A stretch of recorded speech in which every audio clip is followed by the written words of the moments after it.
முயற்சி திருவினையாக்கும். அடர்ந்த மரங்கள் இருந்த ஒரு தோப்பில் கிளி, புறா, மயில், கருடன், குருவி என பலவிதமான பறவைகள் ஒற்றுமையுடனும் நட்புடனும் வசித்து வந்தன. அவற்றுள் ஒரு சிட்டுக்குருவியும் உண்டு. மிக சிறிய பறவையான சிட்டுக்குருவியுடன் அனைத்து பறவைகளும் அன்புடனும் பாசத்துடனும் பழகின. சிட்டுக்குருவியும் மற்ற பறவைகளுடன் அன்புடன் பழகியது. ஒரு நாள் பறவைகள் கூடி பேசிக் கொண்டிருக்கும்போது, இதுபோலவே இன்னொரு தோப்பை நாம் உருவாக்கினால் என்ன என்று சிட்டுக்குருவி கேட்டது. அதை ஆமோதித்த பறவைகள் ஒவ்வொரு பறவையும் தனக்கு பிடித்த பழங்களை சேகரித்து அடுத்து உள்ள நிலத்தில் நட வேண்டும் என்று முடிவு செய்தன. அனைத்து பறவைகளும் சந்தோஷமாக மாம்பழம், கொய்யா, பப்பாளி, வாழை என பழங்களை சேகரிக்கத் தொடங்கின. சிட்டுக்குருவி தன்னுடைய மரம் மிகப்பெரிய மரமாக அந்த தோப்பில் இருக்க வேண்டும் என நினைத்தது.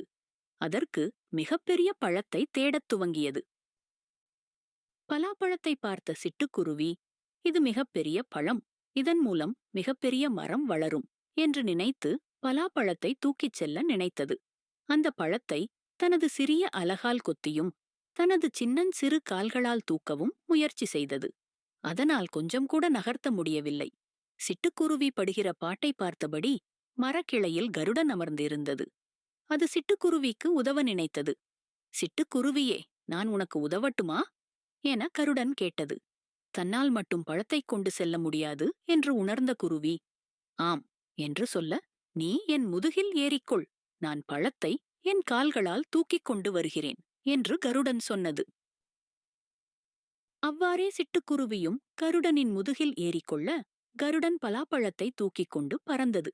சிட்டுக்குருவிக்கு தானும் தன் பங்குக்கு ஒரு பழத்தை எடுத்துச் செல்ல வேண்டும் என நினைத்தது. பறந்து கொண்டிருக்கும் போது கீழே ஒரு சிறிய சிவப்பு பழத்தை பார்த்த சிட்டுக்குருவி அதை கருடனிடம் சொல்ல, கருடனும் தரை இறங்கியது. குருவி அந்த பழத்தை தன் அலகில் எடுத்துக்கொண்டது. பறவைகள் அனைத்தும் தத்தம் பழங்களுடன் வானில் பறந்தன. பக்கத்தில் உள்ள நிலத்தில் பறவைகள் அனைத்தும் ஒவ்வொன்றாக தனது பழங்களை மண்ணில் போட்டன. சிட்டுக்குருவியும் தனது மிக சிறிய பழத்தை வெட்கியவாறே போட்டது. பறவைகளின் முயற்சியை கண்ட இறைவனும் அருள, மரங்கள் வேகமாக வளரத் தொடங்கின. பலா, கொய்யா, பப்பாளி என பல மரங்கள் வளர்ந்து இருந்ததை பார்த்த சிட்டுக்குருவி, தனது சிறிய பழத்திலிருந்து ஒரு சிறிய மரம்தான் வளர்ந்து இருக்கும் என நினைத்து தான் பழத்தை போட்ட இடத்திற்கு பறந்தது. என்ன ஆச்சரியம்! சிட்டுக்குருவியின் மரம் மிகப்பெரிய ஆலமரமாக வளர்ந்து இருந்தது. ஆம், சிட்டுக்குருவி போட்ட அந்த மிகச்சிறிய சிவப்பு பழம் ஆலம்பழம். ஆலமரம் தனது விழுதுகளுடன் பிரம்மாண்டமாக காட்சியளித்தது. அனைத்து பறவைகளும் சிட்டுக்குருவியிடம், சிட்டுக்குருவியே, உன்னுடைய மரம்தான் இந்த தோப்பிலேயே மிகப்பெரியது, நாம் அனைவருமே இங்கு வசிக்கலாம் என்று புகழ்ந்தன. சிட்டுக்குருவி மிகுந்த சந்தோஷத்துடன் பெருமையாக தலையசைத்தது. அன்றிலிருந்து சிட்டுக்குருவியின் ஆலமரம் பறவைகளின் இருப்பிடம் ஆயிற்று.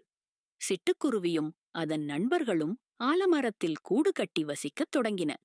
நீதி: ஒற்றுமையுடனும் நம்பிக்கையுடனும் துணிவுடனும் நாம் செய்யும் சிறு செயல் கூட பெரிய பலனைத் தரும்.